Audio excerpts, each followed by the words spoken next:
pada ayat 55. A'udzu billahi minasyaitonir rajim.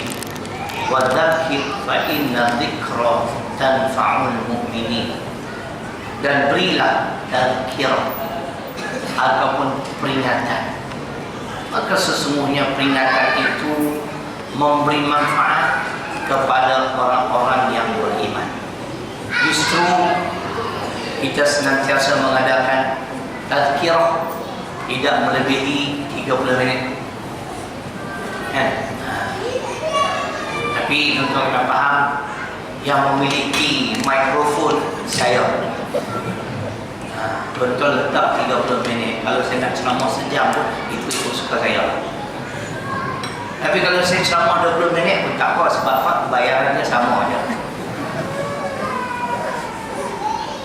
Firman Allah Subhanahu wa taala dalam surah Al-Baqarah pada ayat 183, ya ayyuhalladzina amanu kutiba 'alaikumus shiyam kama kutiba 'alal ladzina min qablikum la'allakum tattaqun. Wahai orang-orang beriman, diwajibkan ke atas kamu berpuasa sebagaimana yang diwajibkan ke atas orang-orang sebelum kamu. Moga-moga kamu tergolong di dalam golongan orang-orang yang bertakwa. Takwa lazimnya pengertiannya ialah menunaikan segala suruhan Allah dan meninggalkan segala larangan-larangan. Tetapi kalau kita buka kitab, pandangan ulama, pandangan para sahabat berbeza-beza. Pada malam ini saya nak ungkapkan pandangan Ibnu Mas'ud, Abdullah Ibnu Mas'ud radhiyallahu anhu. Ketika beliau ditanya apa arti takwa, beliau menjawab, huwa ayyuta'a fala yuqsa wa ayyuzkara fala yansa wa ayyushkara fala yukfar. Takwa itu kata beliau 3 perkara. Kita lihat, kalau kita memiliki sifat ini, alhamdulillah. Moga-moga saya memilikinya, tuan-tuan dan puan juga seperti tersebut. Yang pertama yang dikatakan takwa itu ialah taat, bukan derhaka. Sifat seorang hamba yang bertakwa senantiasa mentaati perintah Allah, bukan mendahaka. Di dalam surah Ali Imran, surah ketiga pada ayat 130, Allah menjelaskan kelebihan mentaati perintah-perintah. Wa'ati Allah war Rasul la'allakum turhamun. Dan taatlah kamu pada Allah. Dalam masa yang sama wajib kena taat kat Rasul Muhammad sallallahu alaihi wasallam. Moga-moga kamu akan mendapat rahmatku, rahmat kasih sayang Allah. Kalau kita kasih dan sayang pada isteri, anak-anak, segala hajat mereka insya-Allah akan kita tunaikan sebagai seorang bapa ataupun suami. Apatah lagi Allah Subhanahu wa taala. Kalau Allah dah kasih kat saya, tuan-tuan, masya-Allah, apa yang kita pohon, apa yang kita hajati, insya-Allah, kalau tak semua sekalipun, sebahagian besarnya akan ditunaikan hajat kita. Justru taat ataupun takwa itu adalah taat, bukannya derhaka. Di dalam surah Al-Ahzab pada ayat 36, orang-orang yang derhaka dinyatakan oleh Allah Subhanahu wa taala di dalam firman-Nya, wa ma kana lil mu'minin wala mu'minatin idza qadallahu wa rasuluhu amra ay yakuna lahumul khiyaratu min amrihim wa may ya'sillaha wa rasulahu faqad dhalla dhalalan mubina. Yang bermaksud, dan tidak harus seorang lelaki yang beriman dan juga seorang perempuan yang beriman, apabila Allah dan Rasul dengar ini telah menetapkan sesuatu ketetapan di dalam urusan kehidupan mereka. Ini halal, ini haram, ini wajib, ini sunat, dan sebagainya. Lalu mereka mencari yang lain, yakni mereka menolak ketetapan Allah dan Rasul. Mereka enggan mengikuti ketetapan Allah dan Rasul. Ketika itu Allah menyatakan lelaki dan perempuan ini adalah penderhaka. Sesiapa yang menderhakai Allah dan Rasul, maka sesungguhnya dia sesat dengan kesesatan yang nyata. Jadi tuan-tuan dan perempuan, bila kita sebut soal sesat, mudah. Bagaimana kita boleh mengetahui sama ada seseorang ini sesat atau tidak? Kalau mereka membelakangi ketetapan Allah dan Rasul, sesat namanya. Allah Rasul kata haram, kita menghalalkan, itu sesat, bukan sesat. Ini panduan sifat hamba-hamba Allah yang bertakwa, taat bukan derhaka. Selagi mana kita diberi kesempatan untuk hidup, rebutlah peluang yang ada. Ketaatan kita ini mungkin di dunia ganjaran tak dapat dilihat, tetapi di akhirat bermula di alam barzakh. Kita tengok kisah Nabi Ibrahim alaihissalam. Ketika mana Allah memerintahkan beliau supaya membawa Siti Hajar dan Nabi Ismail alaihissalam ke bumi Mekah yang kering kontang. Tuan-tuan bayangkan, tengok, manusia tak ada, air tak ada, makanan tak ada. Tetapi oleh kerana beliau sedar diri, aku ni siapa, aku hamba Allah. Wa ma khalaqatul jinna wal insa illa liya'budun. Az-Zariyat ayat 56. Dan tidaklah kami ciptakan jin dan manusia melainkan supaya mengabdikan diri pada Allah, menyembah Allah, menjadi hamba pada Allah. Walaupun perintah itu agak sulit, memang sulit. Nak tinggalkan isteri dan anak yang masih kecil, tetapi kerana dia sedar dia adalah hamba Allah, ini perintah Allah, ini sifat hamba-hamba yang bertakwa, lalu ditinggalkan kedua-dua mereka di sana, di bumi yang kering kontang. Kalau ditinggalkan di setiap alam, boleh tahan juga. Ada restoran, kan? Ada capati, ada roti tempayan, kan? Ada apa, kuih jemput dan itu. Saya makan hampir sepinggan. Sudah, terima kasih. Nasi pun saya makan sikit. Tuan-tuan bayang, si isteri ini pula hanya sekadar bertanya, Bang In, dia panggil Ibrahim, Bang In, apakah ini perintah Allah? Nabi Ibrahim menjawab, iya. Bila Siti Hajar mendengar ini perintah Allah, dia tidak meragui, tinggalkan kami. Masya Allah. Tuan-tuan boleh bayangkan, tengok air tak ada. Saya berceramah dan siap dah tuang air, jadi nak minum macam ni, tekak kering. Alhamdulillah malam ni datang ceramah tempat tuan-tuan, saya dah sihat. 2 malam saya demam, saya batuk. Ni mungkin makan cucuk je lah. Yang dia berkat. Jadi kedua-dua insan ini begitu taat kepada Allah. Saya nak buktikan ketaatan kedua-dua mereka mendapat ganjaran di sisi Allah. Tuan-tuan dan perempuan, kita perlu ingat, Allah tidak sama sekali menzalimi hamba-hambanya. Mana dalil? Tuan-tuan rujuk hadis ke-24 dalam kitab Matan Arba'in, hadis 40, riwayat Imam Bukhari. Hadis qudsi. Ya ibadi, inni haramtu zulma ala nafsi wa ja'altuhu bainakum muharrama fala tazalamu. Itu dalil yang bermaksud, wahai hamba-hambaku, sesungguhnya aku mengharamkan kezaliman ke atas diriku Mana Allah sumpah Allah tidak akan menzalimi mana-mana makhluk yang dia cipta.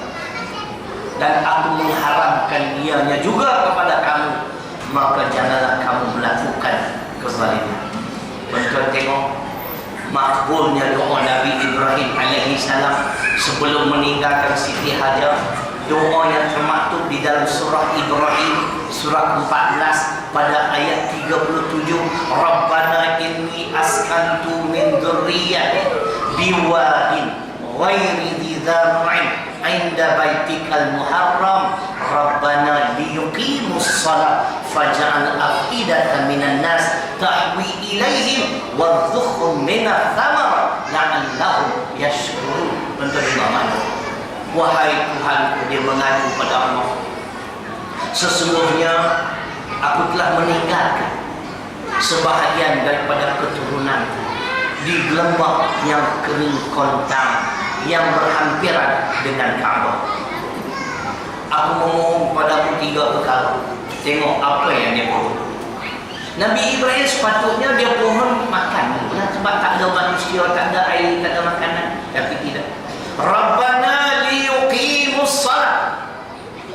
Wahai Tuhan, jadikanlah keturunan yang bakal kutinggalkan ini orang-orang yang mendirikan solat. Tengok, solat ni penting tuan-tuan. Jangan kita ni semangat solat tarawih gitu ya. Yang wajib didahulukan. Ini sunatnya. Tak payah berbalak 8 rakaat betul ke 20 rakaat betul ke. Saya jawab dua-dua betul. Yang tak betul yang tak solat. Tak. Yang tak solat tu tak betul. 8 betul, 20 betul. Dikedah tuan-tuan mendapat 1. Bukan surat perkelilingan. Wallahu a'lam, daripada Jabatan Mufti menggesar semua masjid dan surau di negeri Kedah, seluruh negeri Kedah. Solat tarawih 20 rakaat. Jadi masjid-masjid yang dah buat preparation nak buat tazkirah Ramadan dah jadi kelangkabu. Saya kata apalah yang susah. Mufti bukan datang nak monitor, dia pun nak solat juga. Takkanlah kerja mufti setiap hari dia round satu kedah tuan-tuan. Kan? Nak tengok surau ni dia pun tak solat. Asyik tengok orang. Mufti tu kawan baik saya. Tuan-tuan tak percaya tuan-tuan pergi tanya. Datuk Mufti kenal tak Ustaz Salim tu? Itu cerita 8 pun betul, 20 pun betul. Tapi kalau bacaan macam Tuan Imam ni, kalau 20 okey. Tapi ringkaskan sikit ayat-ayat. Kalau boleh 2 ayat. Boleh buat 20 kan di masjid berhampiran di kampung saya malam tu sebelum dia datang ke KL.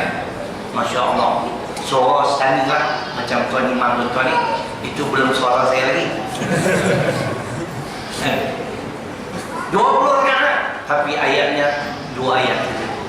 Ya rokok, bangun sambung 2 ayat. Oh sedap bacaan tadi memang kan. Kita tak bingung dengan bacaan. Biar kita buat maknanya dalam keadaan sederhana. Jangan terlalu cepat, jangan terlalu lambat. Kemudian saya benar lupa budak-budak bising. Ini pun cerai. Dia distract saya punya apa nama fokus hilang. Baik. Jadi yang dia mohon yang pertama Rabbana liyuqimus shalah. Jadi saya tak marah tuan-tuan, perempuan bawa anak kecil okey. Tapi kontrol sikitlah. Kena kontrol muslimat. Saya tak marah, tapi ada sebahagian ustaz dia tak suka bawa budak-budak bising ni. Ya. Nanti tu imam pun kalau dia tak tengok ni mungkin dia pun lupa. Akhirnya dia baca inna a'tainaka al-kautsar. Kita pun cantik, cepat hadis. Cerita gitu dah. Jadi solat. Yang kedua, faj'al af'idatan minan nas tahwi ilaihi. Tengok dia minta. Yang kedua, kalau ditakdir ada orang berlalu-lalang di sini, wahai Tuhanku, jadikanlah hati mereka suka akan bumi Mekah. Tuan-tuan tahu, ini saya nak buktikan hasil ketaatan Nabi Ibrahim dan Siti Hajar. Allah tidak sia-siakan ketaatan mereka. Allah takdirkan kafilah yang membawa barang dagangan kehabisan air. Dan ketika itu bumi Mekah telah dipancarkan air Zam-Zam, tuan-tuan. Ini kerja siapa? Tuan. Tuhan nak ujinya, nak tengok Tuhan.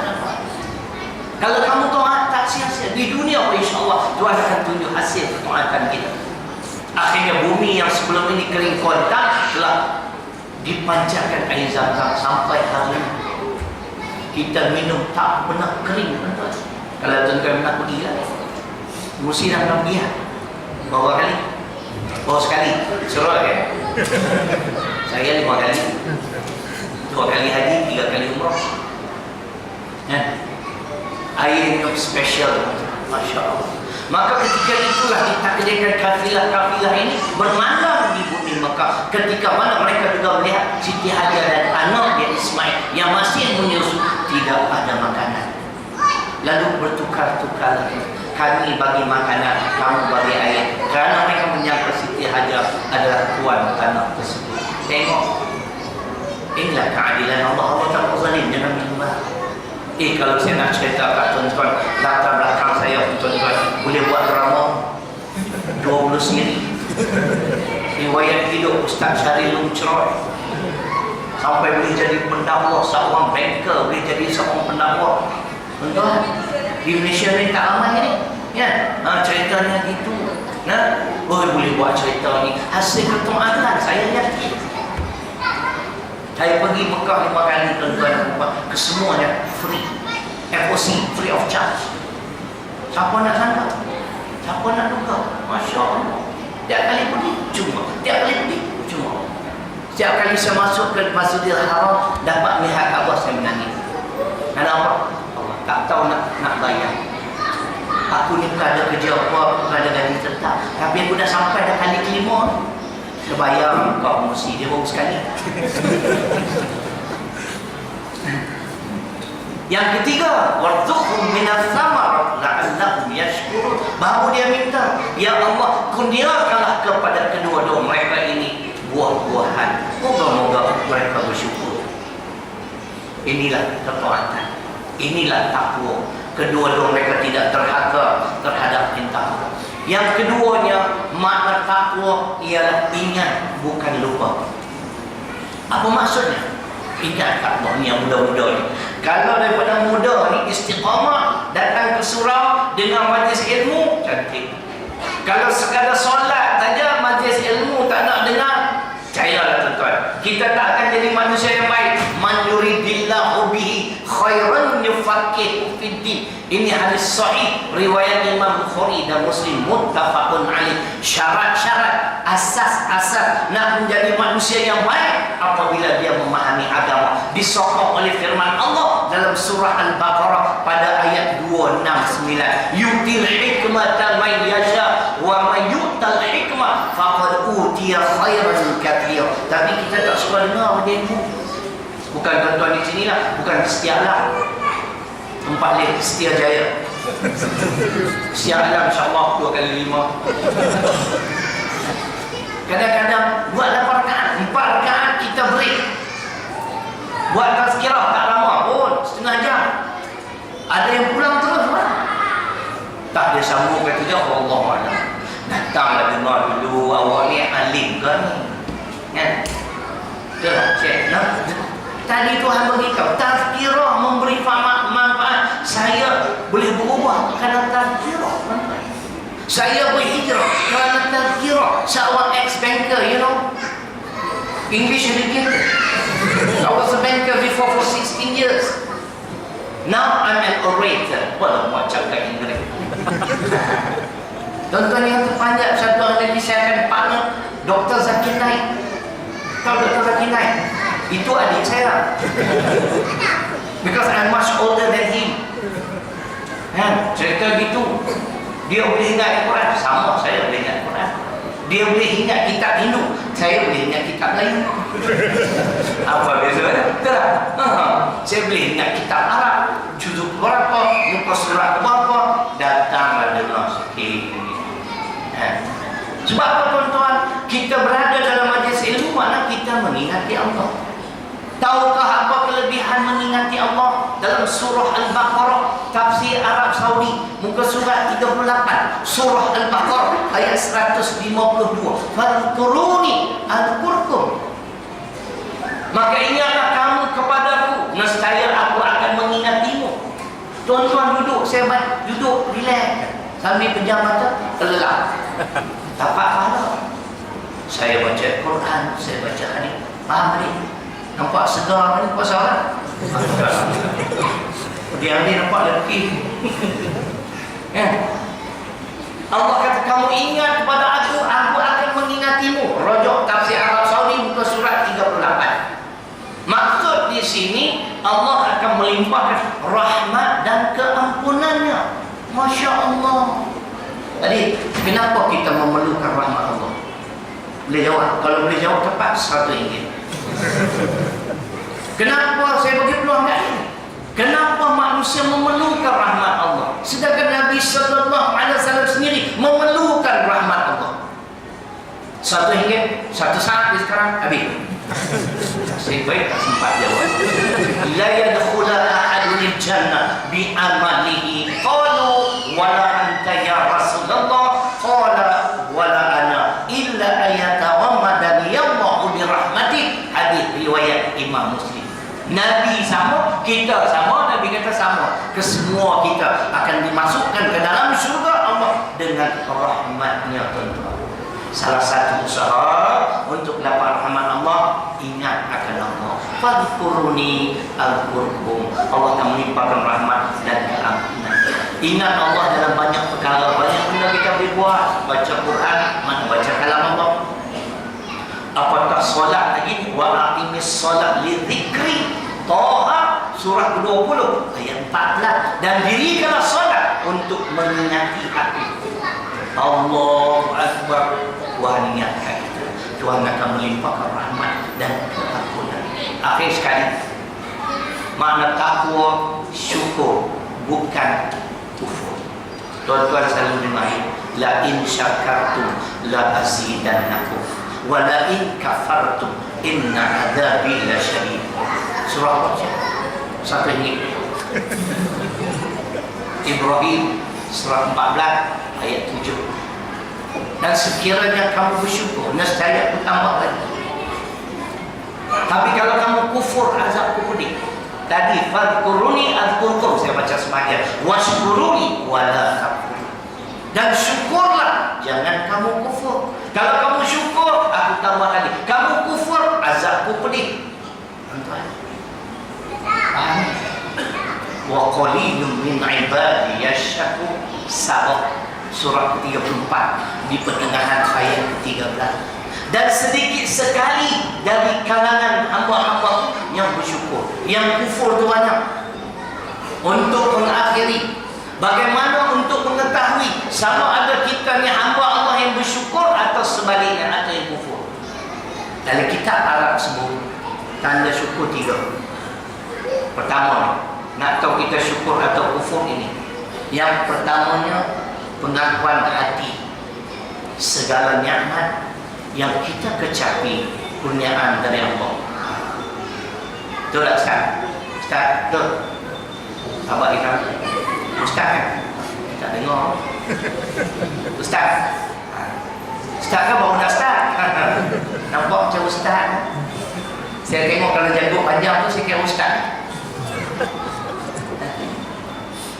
Mana dalil? Segala yang kita nikmati kecapi ni kurniaan Allah. Surah Al-Hijri surah ke-15 pada ayat 21. Wa in min syai' illa 'indana khaza'in. Dan setiap sesuatu yang kamu miliki itu kurniaan dariku. Kita jangan sombong. Kalau kita berjaya dalam bidang perniagaan, menjadi kaya raya, ingat ini kurniaan Allah. Jangan jadi Qarun. Tahu tak Qarun? Tuan-tuan, tahu Qarun? Ganggu bila jumpa dia. Ketika ditanya, bagaimana kamu menjadi kaya raya? Dalam surah Al-Qasas ayat 78. Qala innama utituhu ala ilmin indi. Dia lupa diri. Dia kata aku kaya kerana ilmu aku. Aku ahli perniagaan yang hebat. Salah. Kita berjaya di dalam bidang perniagaan, kita boleh ingat Quran 30 juzuk, kita boleh ingat surah ayat. Itu semua kurniaan Allah. Pengakuan hati mengaku berbeza. Ini adalah kurniaan Allah. Yang kedua, senantiasa mengucapkan Alhamdulillah. Segala puji-pujian bagi Tuhan semesta. Sebab itu kita baca surah Al-Fatihah, mula-mula sekali kita memuji Allah. Dalam khutbah jemaah, kalau tak puji Allah, tak sah rukun. Naik-naik tu Alhamdulillah, sehingga menjadi rukun khutbah. Tapi orang Melayu rukun khutbah dia tambah lagi satu, doa dekat sultan. Kalau tak doa kat sultan, dia kata tak sah kepala bapak dia. Kan? Dulu saya tak doa kat sultan, tapi dia orang komplain, saya kesian juga lah. Simpati dengan AJK Masjid, saya pun terpaksa doa kat sultan. Kawan saya lagi hebat tuan, dia tak tahu nama sultan tu, dia main hentam dia. Itu pun pokok mangkuk tu, doa amin. Tak nama sultan mana dia sebut, kita tak tahu. Yang kedua, tanda syukur kita ialah kita senantiasa mengucapkan Alhamdulillah. Yang ketiga, akhir sekali, kita jangan menyalahguna nikmat Allah. Jangan salah guna. Ilmu pengetahuan agama, ilmu pengetahuan dunia, kekayaan, kebijaksanaan, kita gunalah pada tempat-tempat yang sewajarnya. Itu tanda syukur. Justru tuan-tuan, sebagaimana disebut tadi oleh pengurusi, makasih kerana bagi laluan. Kami sedang mengumpul dana untuk membina 2 buah bangunan. Sebuah bangunan tambahan sekolah menengah Islam, yang mana dari satu itu sekolah menengah perempuan. Kami dah ada sekolah menengah lelaki, dah akan tahu. Sekolah menengah perempuan belum wujud. Sekolah menengah masuk tahun 3 di kampung yang sama. Jadi kosnya mencecah 700,000. Saya baru dapat 100,000. Jadi masih memerlukan 60,000 kalau tuan-tuan ada zakat atau ingin mendapat pelepasan cukai pendapatan untuk diri sendiri atau untuk syarikat milik tunggal, sole proprietorship.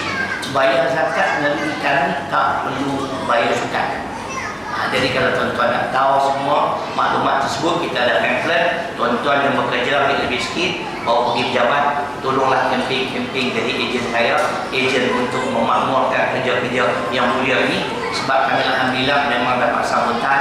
Sebab itu desakan kepada para warid nak supaya diwujudkan sekolah menengah perempuan. Tahun ini batch pertama pelajar kami akan mengambil SPM. Tahun lepas 3 orang bekas pelajar kami alhamdulillah cemerlang 9A 1B. Tahun ini ada 17 orang pelajar kami yang kami sendiri guide untuk peperiksaan SPM. Nah, saya selalu doa mudah-mudahan mereka berjaya. Kita nak bukti mengaji agama, mengaji dunia, kita boleh sekalikan. Nah, insyaAllah. Jadi kalau tuan-tuan nak sumbang, ada tabung kat situ. Saya tidak mengharapkan banyaklah sumbangan. Kalau boleh dapat 50,000 jadilah lah. Takkan tak boleh 50,000 rupiah. Ya, insyaAllah. Terima kasih. Nah, kalau tak nemu nanti kita datang lagi di masa-masa akan datang. Mohon maafan. Aku qawli hadza wa astaghfirullahal ladzi wa lakum. Assalamualaikum.